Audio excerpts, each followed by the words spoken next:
It wasn't that long ago that a class of BYU Cougars could say that they actually beat Utah in their careers. In the case of a guy like Connor Pay, though, he's going to be able to say he went out on top having never lost to the Utes. We're talking about that and a whole lot more as Kansas comes to town with Connor Pay.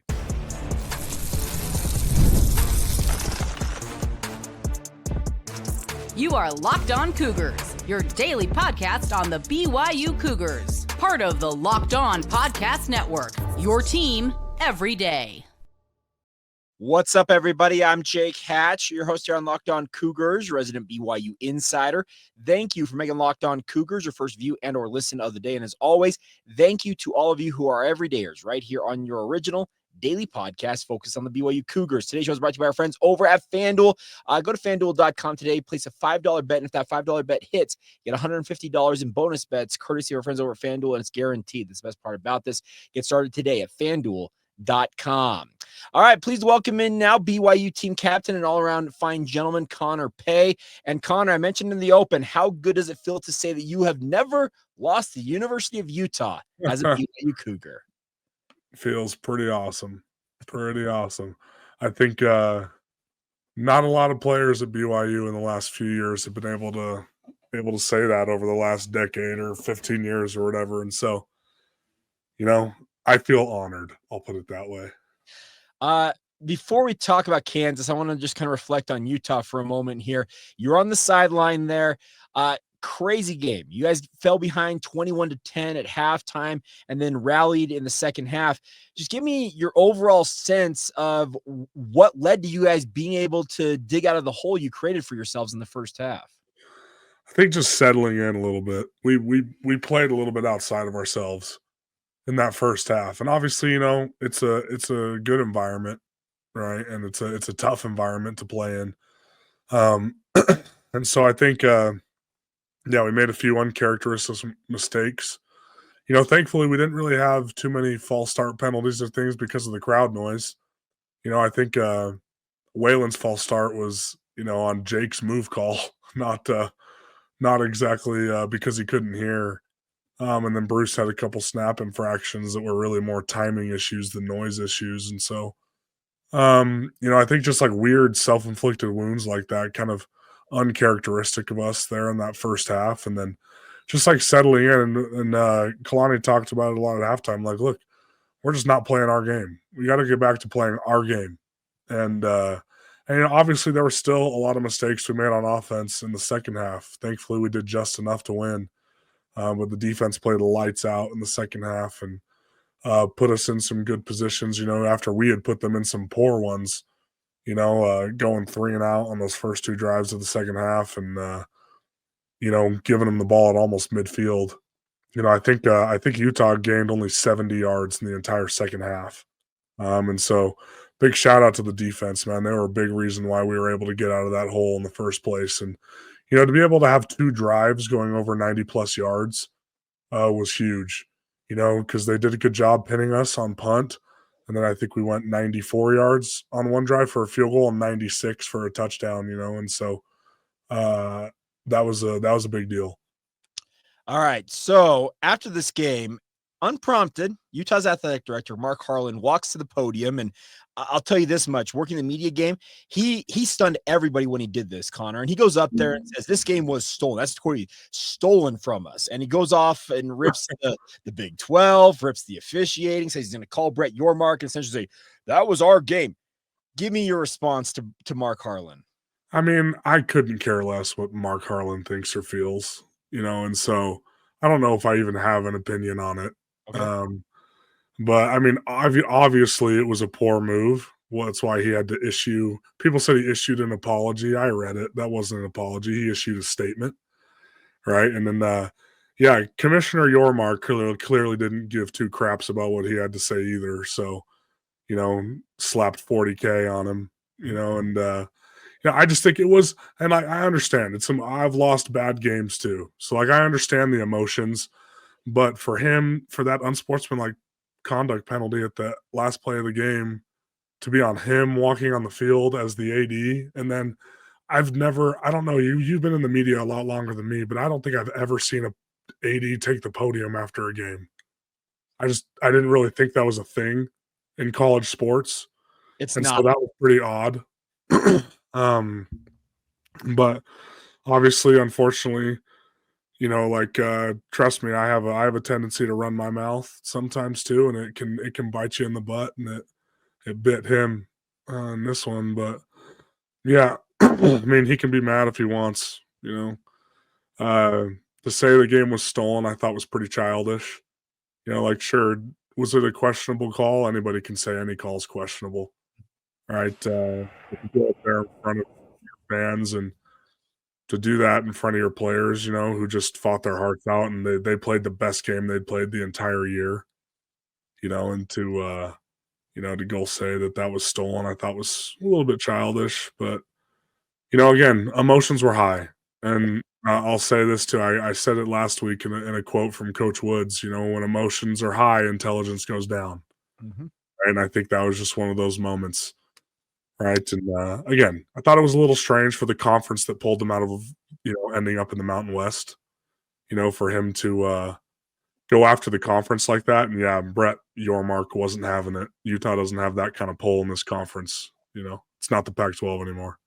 Record-breaking fine, $40K, the highest levied against an AD before that from the Big 12, $25K. And I think there was 15 tacked on. The criticism of the referees will get you 25 easy. That's the precedent. Yeah, that one seemed pretty standard. I think it's more he went after the conference directly. Went after the conference, and you mentioned it, unsportsmanlike conduct penalty on an athletic director. Coaches and players, you guys are taught time and time and time again, you do not cross that white line while the game is while there's a live play going. And this guy just decides to watch it. And could you imagine if something catastrophic had happened and we let them score on that last play and it gets called back because their AD was on the field? Yeah, I'm fully convinced he would have been fired if that happened. That would have been grounds for termination. I agree with you on that. All right. Yeah, weird.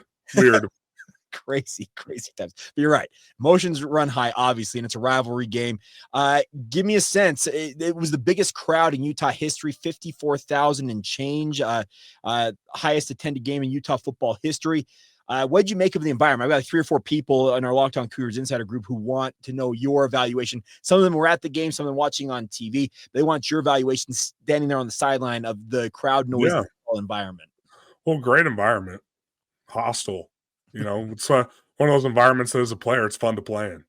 Yeah. Really loud, everybody's booing you, all that stuff. Like that's as a player, those are fun environments to play in. Definitely not as loud as LaVell Edwards. I will say that. Even though they were pumping crowd music in through the speakers, I heard them turn it off and on a couple times, which was like kind of weird on the sideline. I'm like, where did that come from? And all of a sudden I started picking up on where it was coming from, and I realized it was coming from the speakers, and I was like, you've got to be joking. Okay, so I actually had 2 or 3 people ask me if you could confirm that. So it was legitimately. I mean, from what I could tell on the sideline, it would be like the crowd would rise up, and then it would be this sudden burst of sound coming from right where the crowd speakers were at, or where the speakers were at. So, I mean, obviously, do we have any way to confirm that? Obviously, we don't, but that's what it felt like and sounded like on the field. Because it was a noticeable change between when it was off and when it was on. And then the crowd noise that was directly behind us on the sideline didn't sound like it was changing. And so, I don't know. I'm not a conspiracy theorist or anything like that, but it did sound like they were doing it. But even with that, I would say maybe one play, probably the 4th down on the last drive of the game that Utah got the holding call. That play, they got really loud on that play. I bet that one play probably rivaled what LaVell Edwards is like on a lot of plays. Okay. So, but yeah, in my evaluation, it wasn't as loud as Oregon. And it wasn't as loud as Allegiant Stadium when we played Notre Dame. And that's probably because that's a dome. So like it's loud in there. But yeah, I don't think they got loud on a few plays. Don't get me wrong. It was loud. But I don't think it was consistently loud as they tried to make it out to be. All right. So you had a couple asked similar questions to this. So Paul asked this is what has been the hardest part of being on the sideline, especially a game like Saturday night? And then there was another question here. I know the question said, but I can't remember who asked it. It essentially said, at any point in that game, Connor, did you want to just grab a helmet and run out there and get after it? Yeah, no, for sure. I mean, this was the hardest game by far that I've missed, obviously, because it's so personal. And, obviously I'm friends with a lot of those defensive linemen and a lot of guys on that team. And, so there was that personal aspect of wanting to play against them. And, I told Keanu Tanavas after the game, he's lucky I wasn't in to put clamps on him the whole game. But, a few of those pressures he got maybe wouldn't have been pressures. I was just teasing him, but he's a really good player. And so I wanted to go against him. When I walked out there for pregame, I was like, oh my gosh. And I went over to one of the team doctors and I said, if I asked you to give me a cortisone shot in my foot, would you do it? And the doctor was like, no. And I was like, crap. And it was more of a joke, right? Because my foot, I don't have any pain. It's like I wouldn't have needed a cortisone shot, but there was that thought in the back of my mind, like maybe I should bring my stuff to the game just in case. And I had my jersey, and I was like, there's a whole room of guys who aren't playing that are my same size cleats, my same size pads, everything. I could steal some, but no, I mean the boys held it down. But obviously that game's so personal, right? And you want to play in that one so bad. And just to know that I was so close, like the surgeon was so close to clearing me the week before. He was just like, I think just one more week and you'll be golden. And I was just like, oh my gosh. All right. So just in the back of my mind that I could play, but it'd be a little risky. And so it's like, I had that in the back of my head too. But, obviously it was really fun, just being there and doing my little job, trying to figure out what the defense is doing. And, it wasn't hard. Utah doesn't try to hide what they do on defense. And so it was fun, but I was there more to just keep the guys' heads in it when, we faced a lot of adversity in that game and they needed a positive voice sometimes. And so that was kind of the role I was in that game. So I figured out it was Weston who asked the question about if you ever consider putting your helmet on. So Weston, good question there. All right. Now we turn our attention to Kansas and your anticipated return to the field, Connor. We'll delve into that. Got some good questions from our listeners. I've also got some questions for you about the Jayhawks and obviously, maybe a payback game or a feeling similar to that as the Jayhawks come down. We'll get to that momentarily as you roll on right here on Locked On Cougars. Today's show is brought to you by our friends over at Roy. What does Roy stand for? No, it's not Roy High School or Roy Burger Barn up there in northern Utah. No, it's not that. It stands for Return on You. And of course, Cougar fans, listen up. You guys need to download the Roy app. You've heard us talk about Roy this season and how they revolutionized the NIL industry. Roy allows you, the fan, to have a say on who gets NIL money for your team. Here's what I absolutely love about Roy. You get your money back if that player transfers. That's the best part about it. It's a no-risk guarantee. Roy's helping us keep our team intact, speaking of BYU, and it's actually good for the game long term. And today, our support is going to go to Will Farron. Obviously, when you make a game-winning kick to beat Utah, you're going to get that reward. We're going to deposit a little appreciation of that into his account today. To do that, download the Roy app today, and you can add to that amount we're offering up as well. Check it out on Roy, the app. It's an incredible way to go about it. When Will Farron fulfills his responsibilities with Roy, they'll take care of you and give the money you get to pass along to him and also money we're offering him here from Locked On Cougars. So download the Roy app today and get on Join Roy, or go to joinroy.com. Once again, the Roy app or joinroy.com to get started today. Use the promo code Locked On. Every athlete from every team is there. You can contribute to them directly. It's not just Will Farron. No purchase necessary and it's void or prohibited. But go to joinroy.com for full terms or download the Roy app today. Roy, support the players and change the game. Thank you once again for making Locked On Cougars your first view and or listen of the day. Continuing on now with Connor Pay, our second stanza of today's podcast. And Connor, you've talked about it. You said you were cleared earlier this week by the doctors to resume full team activities. So I'm going to start here. Kansas, Saturday night. How good is it going to feel to be back in the pads and getting ready to play in a game once again? Oh, I can't wait. I can't wait. The surgeon, kept me on my toes all day Monday, waiting for my call, my results from my CT scan. And he called me and said, hey, the CT looked fantastic. We went over the build for the week because obviously I don't want to just jump back in 100% on day one. And so we have a good build that gives me a little more reps in practice each day, building up to the game. And, I'm just, oh gosh, yeah, I can't wait to play. And I'm really grateful to the strength staff and the training room. They've done a great job with keeping my muscle mass on my leg when I was non-weight bearing. I haven't really lost any.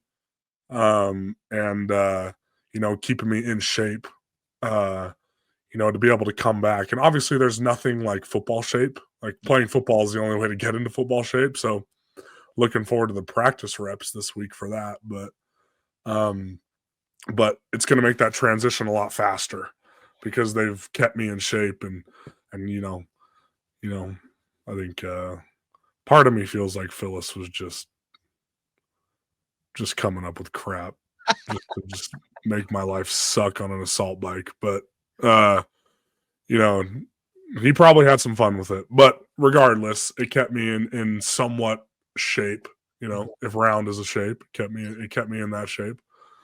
But no, I can't wait to be back, man. It's just you want to do it for your teammates, man. I want to help the team win. Now, Bryce has an interesting question that relates to this, Connor. He says this: are there extra precautions that Connor needs to take when coming back from this type of injury? Yeah. Ironically, not so much with the bone. Okay. Now that the fracture is completely closed, that screw will never let this bone break again. Unless like something crazy happens. I'm like in a car accident and my foot gets smashed or, something like that. But like in sport, like this bone should never break again. And so now the bigger challenge is, okay, now we got to make sure my Achilles and calf and everything's good to go. And the most of that is up here where, it's like, okay, we got to get those neurons firing again and get you that coordination back. Because that lack of coordination is when other injuries happen, like anything with your knee, ACLs, MCLs, all that stuff. Even Achilles sometimes too is really just because you jump back into something too quick and you're not used to doing those movements and your body doesn't quite react as fast as it normally does. And so thankfully they let me start walking over the weekend. Like I didn't have my scooter at the game. Most people saw that.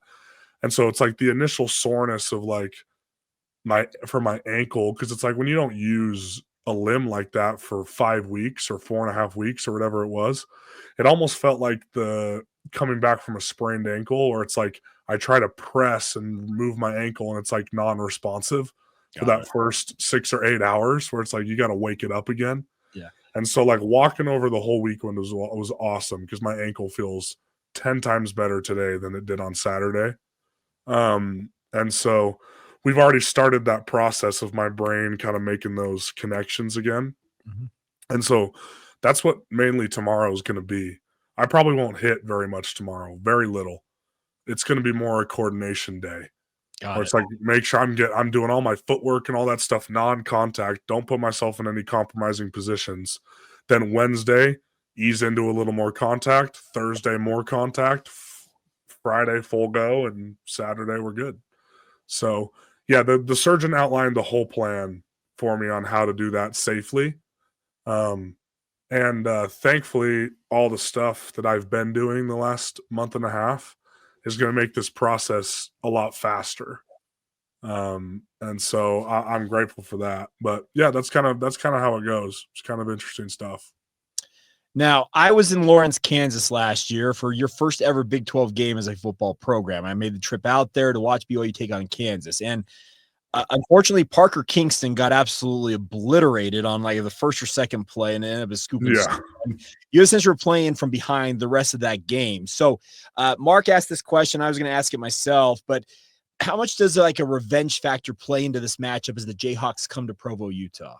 I mean, obviously it plays a factor, right? Like, anybody who watched that game realized that like we got bullied a little bit in some areas, and that was kind of our welcome to the Big 12 game a little bit, right? And in some areas we probably weren't ready for it. And obviously we're a very different team now. And whenever you kind of get embarrassed like that on national TV, there's always a little bit of a revenge aspect in the sense that we want to show Kansas how different of a team we are. And obviously too, I want to beat Coach Grimes, and just because I find it fun. But yeah, no, it definitely plays a role, right? You want to go out and do better than you did last year for sure. Now, the Grime dog, Grimy, he obviously coached at BYU for a time. You played for him. He's been to Baylor. Now he's at Kansas as the offensive coordinator. have you kept in touch with him since he left BYU much, if at all? A little bit. We've texted back and forth a few times. Mhm. Not so much in the last couple years. Kind of fell out of contact a little bit, but obviously we say hi to each other and we see each other after games and stuff. And he checks up on me every once in a while and stuff. And obviously I still have a ton of respect for him as a coach, and I believe he laid the foundation for me. Him and Mateos as how to be a Division I offensive lineman. They laid that foundation that I relied on for most of my career, and so I have a ton of respect for him. And I have enough respect for him to want to beat him.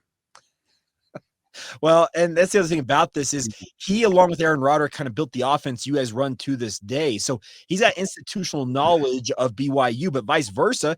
BYU knows what Grimy likes to do. And how much do you think that helps or hinders either team? Or is it kind of more like the Utah game where you guys essentially know what each other's going to run? Let's see who executes it better. Yeah, I don't know.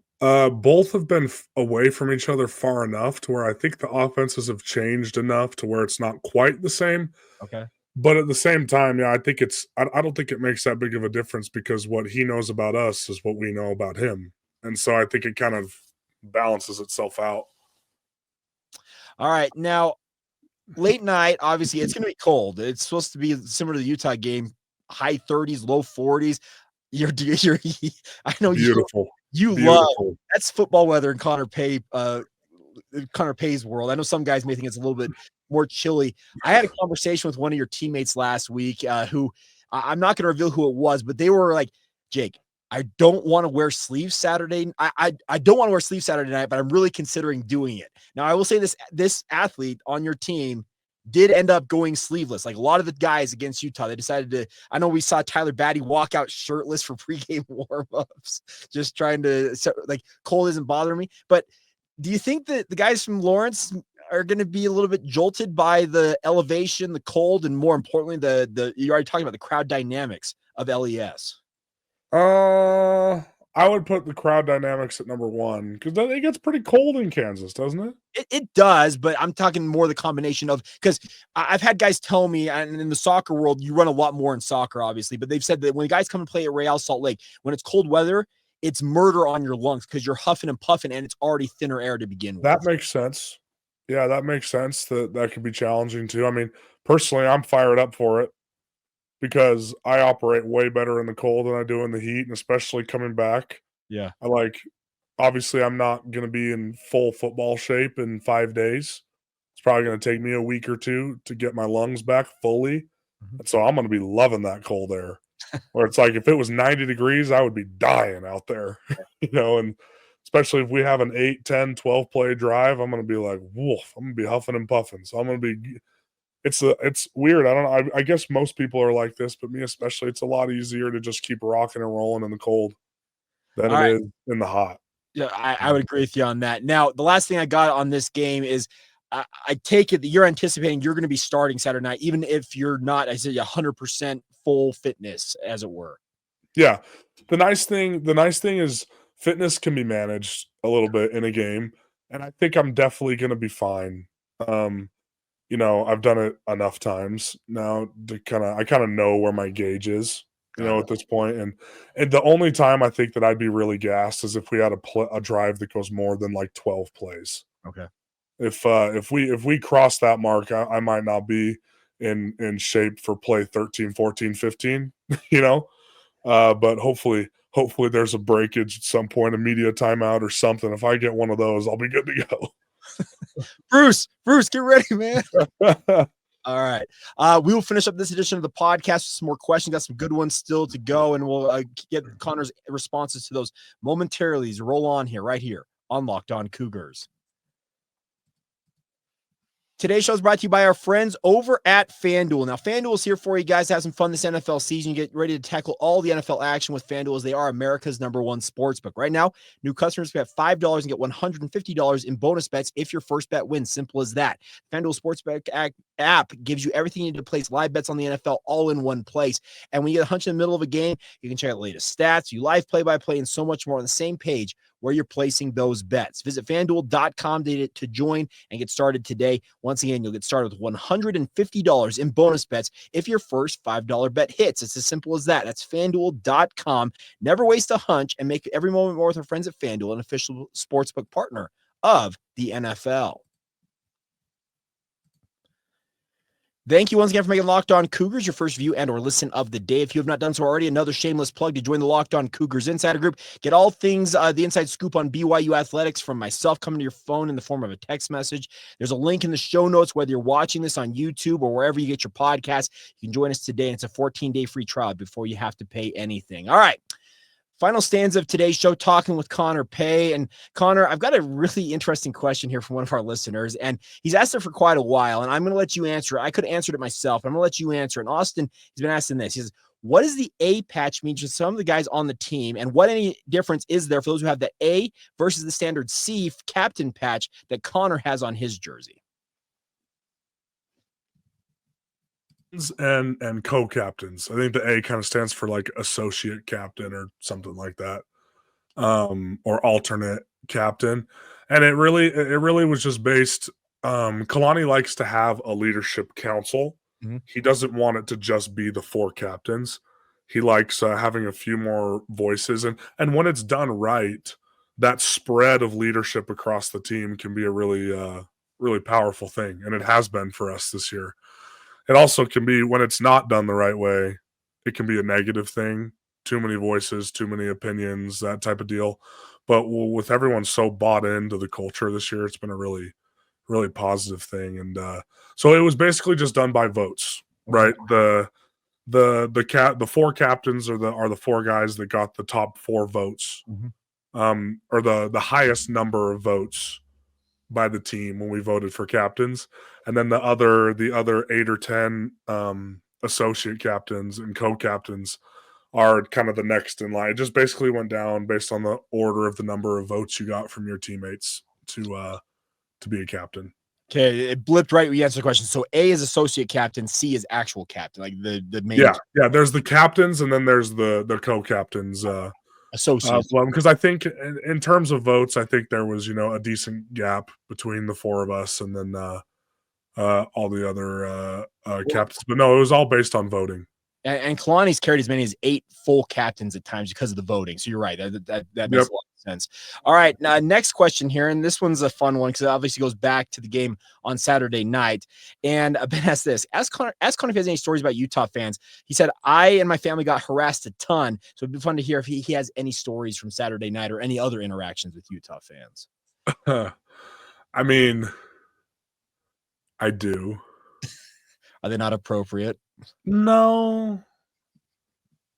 What the heck? I'll tell them. Okay.